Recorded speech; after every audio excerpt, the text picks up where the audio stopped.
The Apostle Paul answers a very important question that was asked from those in the church in Rome. What are the benefits of justification in the believer's life? And in Romans 5:3-4, Paul enumerates the fourth out of 7 major blessings that every believer possesses. Because these blessings flow to us through Christ. Romans 5:3-4. We can rejoice too, when we run into problems and trials. For we know that they are good for us, they help us learn to be patient. And patience develops strength of character in us and helps us to trust God more each time we embrace her, until finally our hope and faith are strong and steady. James 1:2-4. My brethren, count it all joy when ye fall into divers temptations, knowing this, that the trying of your faith worketh patience. But let patience have her perfect work, that ye may be perfect and entire, wanting nothing. This fourth blessing that Paul speaks of, flows from our justification in order that we can glory in tribulations. Even though they are very unpleasant at the time. But we can take comfort in the fact that God can even take our pains and problems and produce blessings.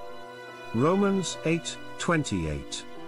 And we know that God causes everything to work together for the good of those who love God and are called according to his purpose for them. Hebrews 12:11. Being punished isn't enjoyable while it is happening, it hurts. But afterwards we can see the result, a quiet growth in grace and character. It is only through the fruits of faith that we are perfected by discipline.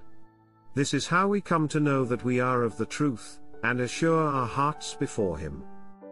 James 3:17-18. But the wisdom that comes from heaven is first of all pure and full of quiet gentleness. Then it is peace-loving and courteous. It allows discussion and is willing to yield to others, it is full of mercy and good deeds. It is wholehearted and straightforward and sincere. And those who are peacemakers will plant seeds of peace and reap a harvest of goodness. The reasoning for God's chastening is to correct our bad behavior, which will transform us to being better and stronger in our faith and our walk with the Lord. This in turn will produce a greater sense of purpose, which brings about peace within our own conscience and with God. Everyone loves and prefers a beautiful bright sunny day over the darkness of the night.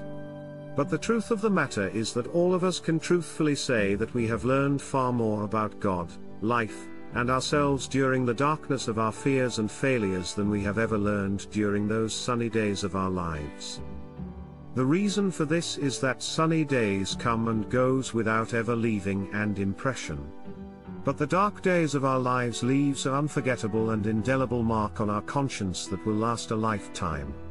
As we mature in Christ, we begin to see and understand how joy can coexist with affliction.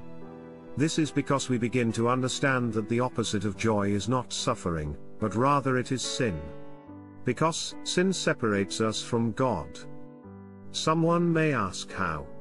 It is because God is able to use the trouble and the tribulations of our lives to produce perseverance or steadfastness. And perseverance will help us to grow and mature in our faith and walk with the Lord.